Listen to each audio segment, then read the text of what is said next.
السلام علیکم ورحمۃ اللہ وبرکاتہ۔ محترم دینی بھائیوں اور بہنوں اور عزیز طالبات، بسم اللہ الرحمن الرحیم وبہ نستعین۔ اس سے پہلے ابھی وہ بات چل رہی تھی اس میں کہ نبی صلی اللہ علیہ وسلم نے ان لوگوں کے لیے اتنی سخت وعید فرمائی کہ آپ یہ فرما رہے ہیں کہ میرا جی چاہتا ہے کہ میں اپنا کسی کو نائب بنا دوں، وہ امامت کرے اور میں لکڑی جمع کروں اور ان لوگوں کے گھروں میں آگ لگا دوں۔ لیکن آپ نے ایسا نہیں کیا، اس لیے کہ ان کے گھروں میں بچے تھے، عورتیں تھیں، تو اسی کی وضاحت کر رہا تھا میں۔ تو یہ بات تو آگے پہنچ چکی تھی، لیکن اس سے تھوڑا سا اور پہلے سے اس کو کرتے ہیں۔ اور یہ کیا اتنی اہم بات ہے کہ رسول اللہ صلی اللہ علیہ وسلم مسجد میں امامت چھوڑ دیں اور ان لوگوں کے پیچھے جائیں جو جماعت میں شریک نہیں ہوئے ہیں، یعنی آپ ان کے پاس حاضر ہوں جبکہ وہ سب بے خبر ہوں اور ان کو اور ان کے گھروں کو جلا دیں۔ یہ تو بہت بڑی بات ہے۔ اس سے بھی کہیں بڑی بات ہے کہ کوئی شخص مطلقاً نماز چھوڑتا ہو، اس کا سبب صرف اور صرف ظاہری نفاق ہے، اور ان کا وہ عمل ہے جو لوگوں کو رسول اللہ صلی اللہ علیہ وسلم کے پیچھے نماز با جماعت سے روکتے تھے اور اس پر لوگوں کو آمادہ بھی کرتے تھے۔ بلکہ یہ لوگ، یعنی آپ ان لوگوں کے ساتھ یہ کرتے بلکہ یہ لوگ اس سے اور آگے بڑھ چکے تھے۔ انہوں نے مسجد ضرار تعمیر کر لی تھی تاکہ آپ سے مقابلہ کر سکیں، اور یہ لوگ اسلام اور مسلمانوں کے خلاف منصوبے بناتے تھے اور آپ کے خلاف سازشیں کیا کرتے تھے، جس کے بے شمار نظیریں موجود ہیں، ایک دو نہیں بہت سی۔ اس لیے اس حدیث میں اتنی سخت وعید ہے، یہ ان کے اس ارتداد کا بدلہ ہے جو انہوں نے کیا تھا، اور یہ اس کا بدلہ تھا جو وہ رسول اللہ صلی اللہ علیہ وسلم کے خلاف قتل کی سازش کرتے تھے۔ چنانچہ جو شخص اسلام میں داخل ہو جائے اور پھر اس سے نکل جائے تو اس کا جرم اس کافر سے سنگین جرم ہے جو اسلام کے بارے میں بالکل کچھ جانتے ہی نہیں ہے۔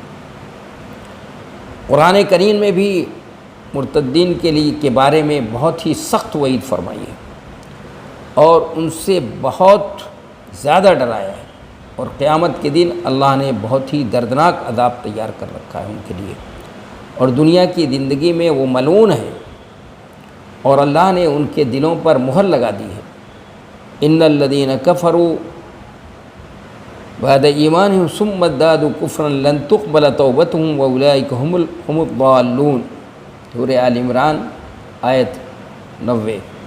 بے شک جو لوگ اپنے ایمان لانے کے بعد کفر کریں، پھر کفر میں بڑھ جائیں، ان کی توبہ ہرگز قبول نہ کی جائے گی، یہی گمراہ لوگ ہیں۔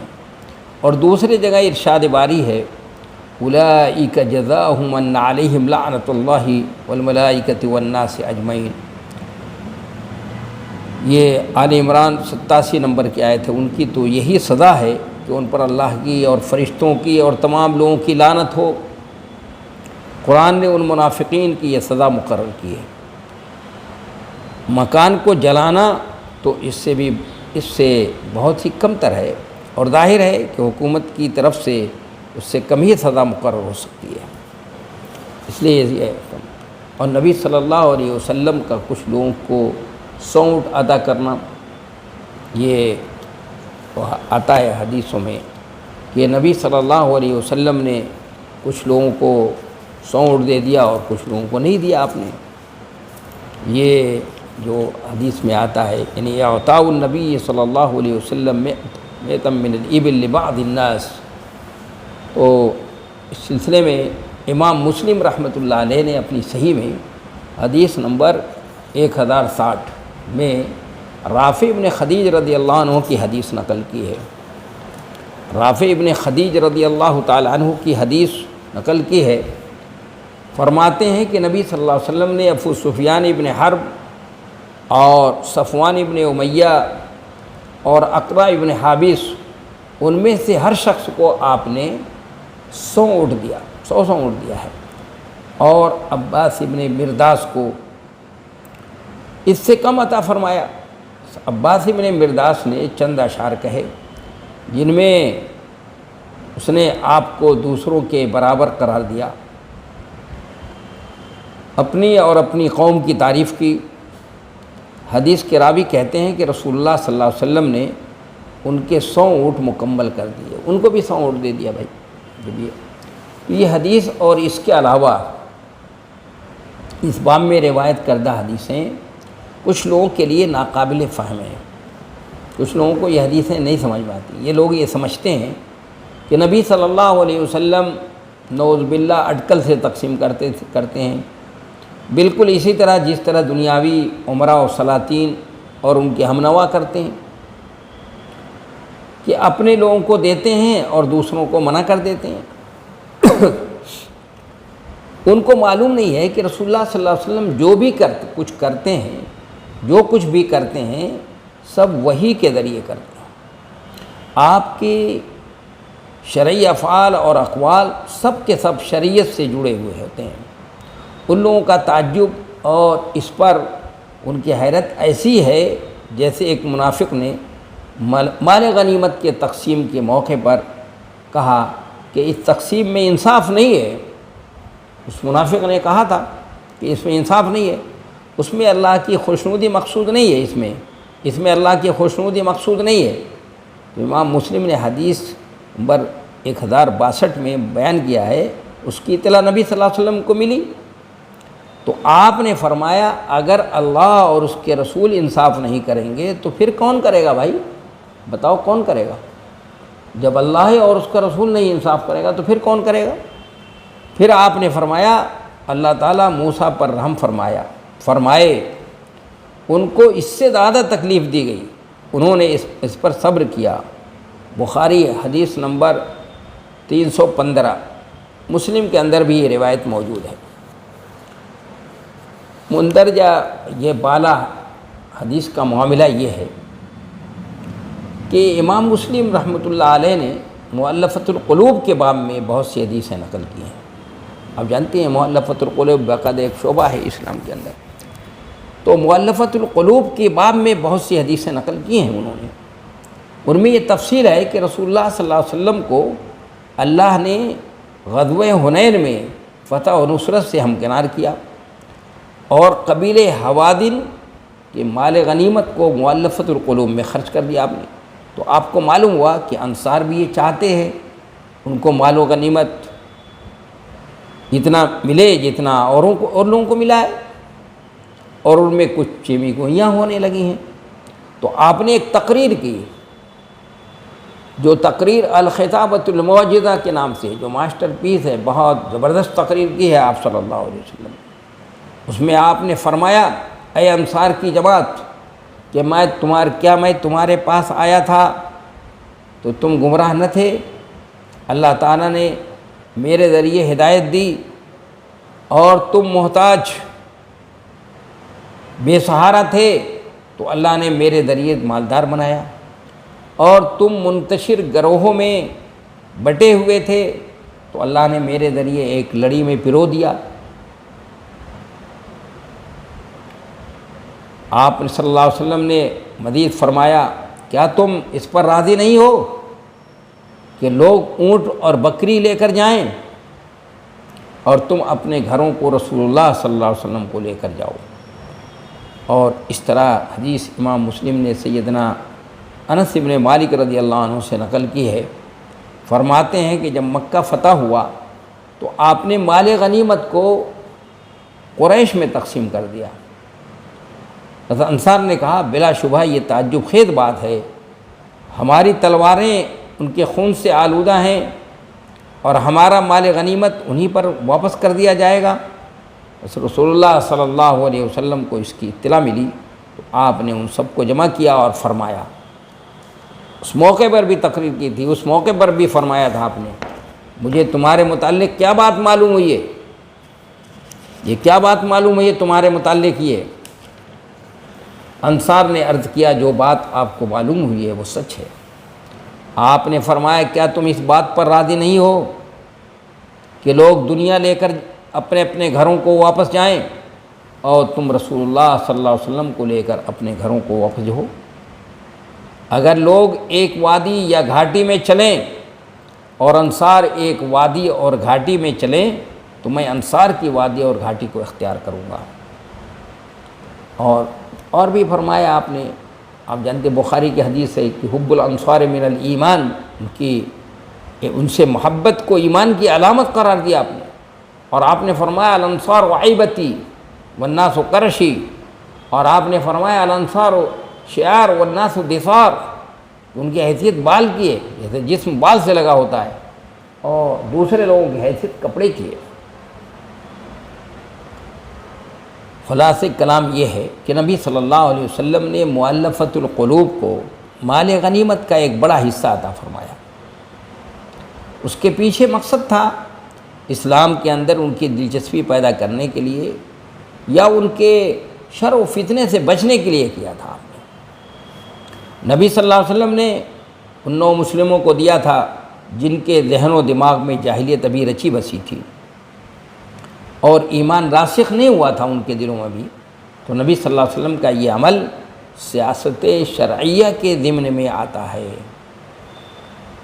آپ نے ایسا جو کیا ہے وہ سیاست شرعیہ کے ضمن میں کیا۔ امام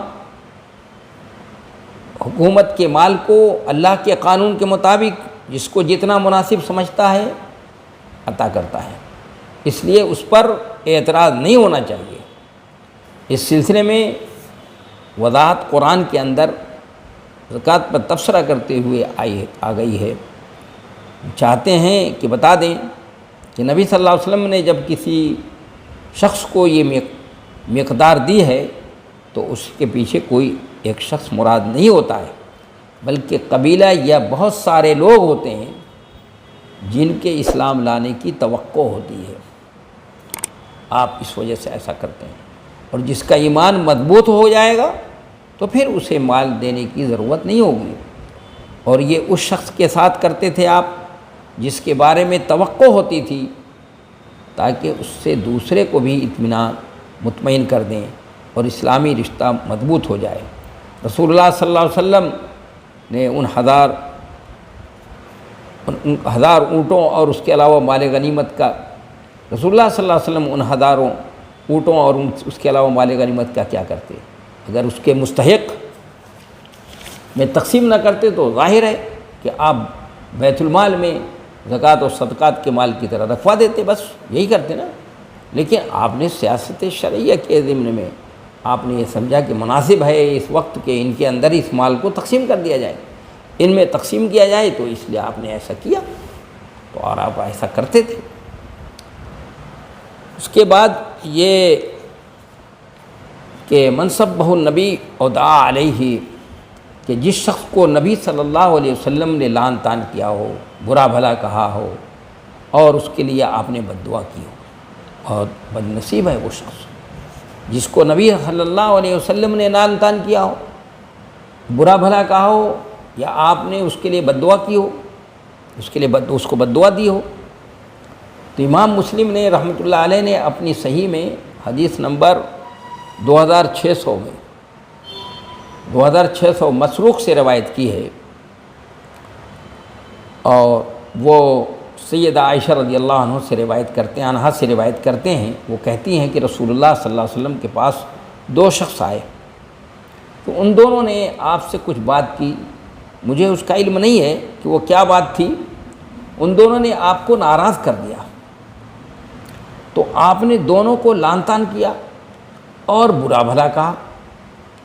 چنانچہ جب وہ دونوں واپس چلے گئے، میں نے عرض کیا اللہ کے رسول، اتنی ایسی بھلائی تو کسی کو بھی نہیں پہنچی، اتنی بھلائی تو کسی کو بھی نہیں پہنچی جتنی ان دونوں کو پہنچی ہے۔ آپ نے فرمایا وہ کیا ہے؟ وہ کہتی ہیں میں نے عرض کیا آپ نے ان دونوں کو لعن طعن کیا اور برا بھلا کہا۔ آپ نے فرمایا کیا تجھے معلوم نہیں ہے کہ میں نے اپنے رب کو اس کا پابند نہیں کیا تھا؟ میں نے کہا بار الہی، میں تو ایک انسان ہوں، جس مسلمان کو بھی میں نے لعن طعن کیا یا برا بھلا کہا، اس کو اس لیے اجر و ثواب اور پاکی و صفائی کا ذریعہ بنا، اس کو جو ہے اس کے لیے پاکی اور صفائی کا ذریعہ بنا اور اجر کا ذریعہ بنا دے۔ اس نے چونکہ غصہ کر دیا تھا، ناراض کر دیا، تو میں نے اس کو لعن طعن کہا اور اس کے لیے دعا کر دی کہ اللہ تبارک و تعالیٰ اس کو اس لعن طعن کو یا برا بھلا کہنے کو اس کے لیے اجر و ثواب کا ذریعہ بنا دے، اس کو پاکی و صفائی کا ذریعہ بنا دے۔ تو اس حدیث میں جو بات ہے، جو ناقابل فہم بات اور یہ اس طرح کی بات کہ کیا یہ جو بات ہے کہ اس حدیث کو پڑھتے ہی پہلے پہل فوراً ہی ذہن میں یہ بات آتی ہے کہ یہ حدیث تو ان بہت سی حدیثوں سے متعارض ہے، وہ ٹکراتی ہے، جس میں آپ نے لعن طعن کرنے اور برا بھلا کہنے سے منع کیا ہے۔ مثال کے طور پر آپ صلی اللہ علیہ وسلم کی وہ حدیث جس کو امام مسلم نے اپنی صحیح میں نقل کیا ہے، لعن طعن کرنے والے قیامت کے دن سفارشی اور گواہ نہیں ہوں گے، مسلم حدیث نمبر 34 یہ، اور حدیث نمبر 2599 میں ہے کہ میں لعن طعن کرنے والا بنا کر نہیں بھیجا گیا ہوں، میں تو رحمت بنا کر بھیجا گیا ہوں۔ یہی بات صرف نہیں ہے بلکہ آپ نے جانوروں اور چوپایوں کو بھی برا بھلا کہنے سے منع کیا ہے، اس اعتبار سے کہ وہ اللہ کی مخلوق ہیں، بلکہ آپ نے اسی طرح دشمنان اسلام کافروں کو بھی برا بھلا کہنے سے منع کیا ہے۔ اس کا جواب کیا ہے؟ تو اس کا صحیح جواب یہ ہے کہ بنیادی بات یہ کہ غصے کی حالت میں انسان برا بھلا کہتا ہی ہے، جب کسی پر ناراض ہوتا ہے، غصہ ہوتا ہے تو اس کو برا بھلا تو کہتا ہی بھائی، اس لیے غصہ ناپسندیدہ عمل ہے۔ آپ نے ڈراتے ہوئے متنفر کیا ہے، یعنی یہ کہ لعن طعن نہ کرے کوئی اس طرح سے، یعنی اس سے متنفر کرنے کے لیے ڈراتے ہوئے آپ نے متنفر کیا ہے، جبکہ آپ نے غصے کی حالت میں قاضی کو فیصلہ کرنے سے منع کیا ہے، اور اسی وجہ سے کچھ علماء نے غصے کی حالت کی طلاق کو نہیں تسلیم کیا ہے۔ اس کے علاوہ بہت سے احکام ہیں اور یہ سب ان عام حالات میں ہوتا ہے جس میں انسان اپنے آپ پر کنٹرول رکھتا ہو اور کوئی ایسی بات لعن طعن کے لیے نہ ہو۔ ان حالات میں ان حالات میں لعن طعن کرتا ہے تو اس حالت میں وہ گنہگار ہوگا، اور اس سے اللہ اور رسول نے ڈرایا ہے۔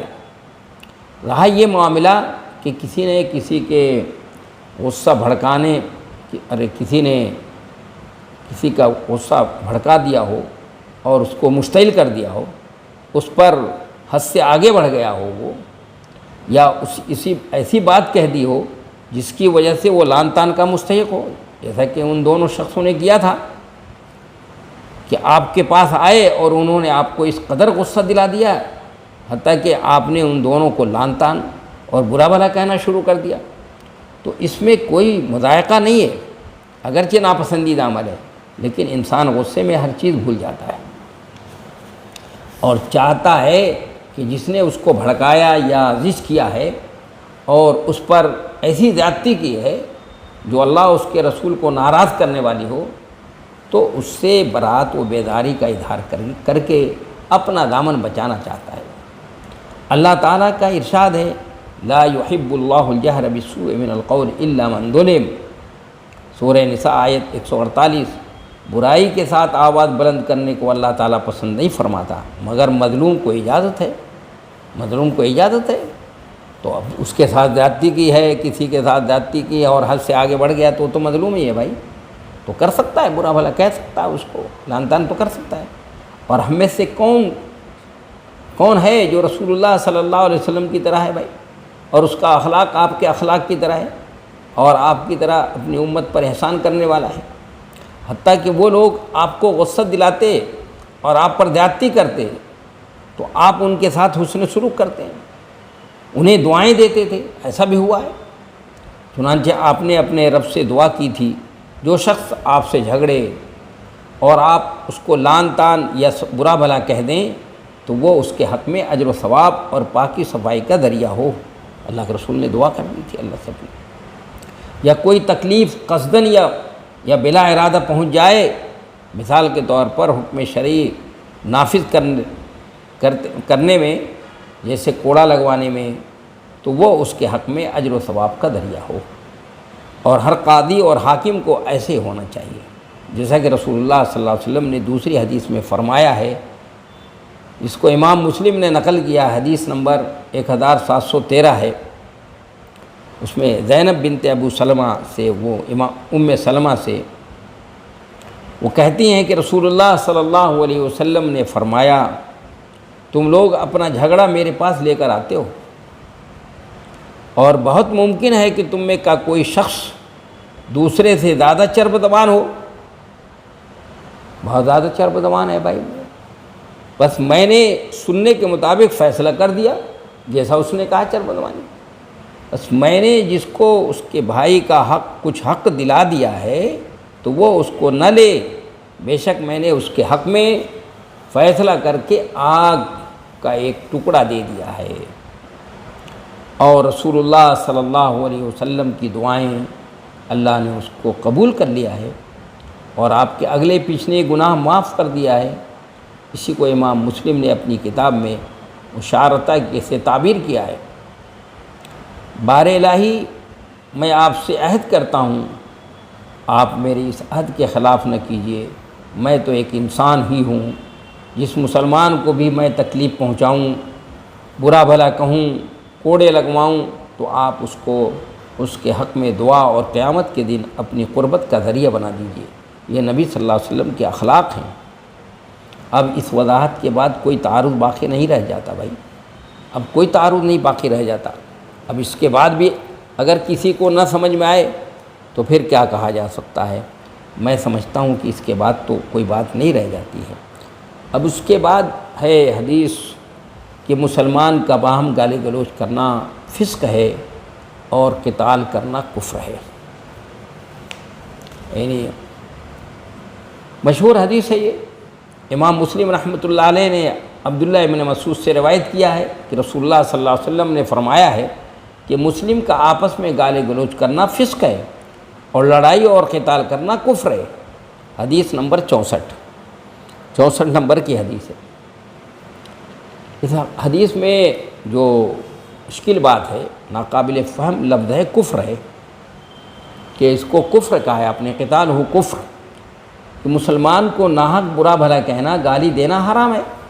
اس پر امت کا اجماع ہے، یہ تو سب کو معلوم ہے، اور اس کا یہ عمل فسق ہے، جیسا کہ نبی صلی اللہ علیہ وسلم نے اطلاع دی ہے۔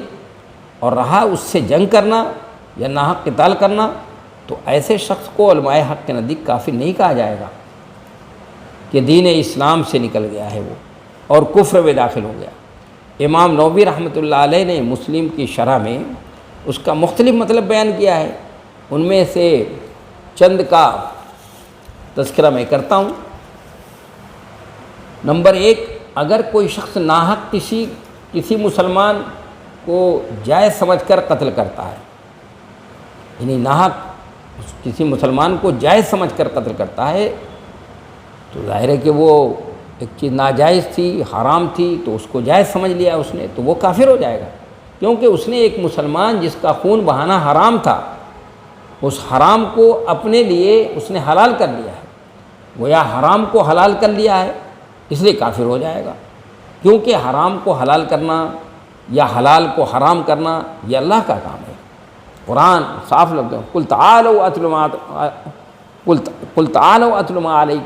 ما حرم علیکم ربکم، قل تعالوا اتل ما حرم ربکم علیکم، کہ آؤ میں تم کو پڑھ کر سناتا ہوں جو تمہارے رب نے تم پر حرام کیا۔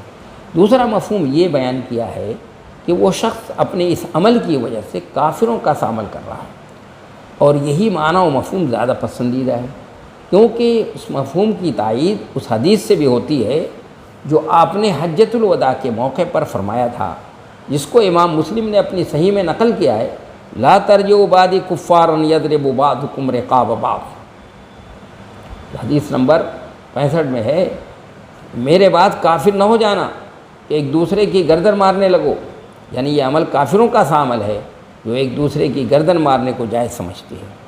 بخاری کے اندر بھی یہ حدیث ہے 6166، اور جب یہ بات واضح ہو گئی تو معلوم ہو گیا کہ حدیث میں لفظ کفر بذات خود مقصود نہیں ہے، در حقیقت اس سے رسول اللہ صلی اللہ علیہ وسلم اس عمل سے نفرت پیدا کرنا چاہتے ہیں. جیسے آپ نے اس حدیث میں گالی گلوچ کو فسق سے تعبیر فرمایا ہے، اور غلام اپنے مالک سے ناراض ہو کر بھاگ جائے تو اسے بھی کفر سے تعبیر کیا ہے. اور کافی تھا کہ آپ فرما دیتے کہ یہ فسق ہے، لیکن کفر سے تعبیر کر کے آپ نے اس کی شناعت کو بتا دیا ہے. تو اس حدیث میں اور اس جیسی یہ تمام حدیثوں میں مبالغہ مقصود ہے. قرآن کریم میں اس کی بے شمار مثالیں ہیں. جس وقت اللہ تعالیٰ فرماتا ہے یا ایھا الذین آمنوا لا تاکلوا الربا اضعافا مضاعفہ، سورہ آل عمران آیت 130، کہ اے ایمان والو بڑھا چڑھا کر سود نہ کھاؤ. تو یہاں اس مفہوم مخالف، اس کا مفہوم مخالف مراد نہ ہوگا کہ بڑھا چڑھا کر نہ ہو تو سود جائز ہے. بے شک تمام سود آیت کریمہ اور امت کا جو اجماع ہے اس کے ذریعے سے حرام ہے. اور جب یہ بات ہے تو حدیث میں کوئی اشکال باقی نہیں رہ جاتا. اور یہ طرز بیان عربوں کے استعمال کے مطابق ہے اور ان کی زبان کے مطابق ہے جس زبان میں قرآن مجید نازل ہوا ہے. اور اسی طرح وہ حدیث بھی ہے جس میں آپ نے فرمایا جو صفتیں ہیں جو انسان کو کفر تک لے جائیں، 2 صفتیں ہیں، یعنی صفتان، جو حدیث ہے ترمذی کی اور مسلم کی روایت ہے کہ 2 صفتیں ہیں جو انسان کو کفر تک لے جاتی ہیں. ایک کسی کے خاندان کو برا بھلا کہنا اور دوسرا میت پر نوحہ خوانی کرنا. یہ حدیث بھی بڑی، یعنی صفتان ہما بہم کفرون، الطعن علی النسب والنیاحۃ علی المیت. یہ بھی حدیث جو ہے موجود ہے کہ 2 صفتیں ہیں جو انسان کو کفر تک لے جاتی ہیں. ایک کسی کے خاندان کو برا بھلا کہنا اور دوسرا میت پر نوحہ خوانی کرنا. اب آخری بات جو ہے یہ اس کے بعد ہے باب نقصان الایمان بنقص الطاعات وفیہ النساء ناقصات عقل و دین. اب یہیں پر بات کو روک دیتے ہیں، انشاءاللہ آئندہ اس میں جو ہے نا بات ہوگی. وآخر دعوانا الحمدللہ رب العالمین.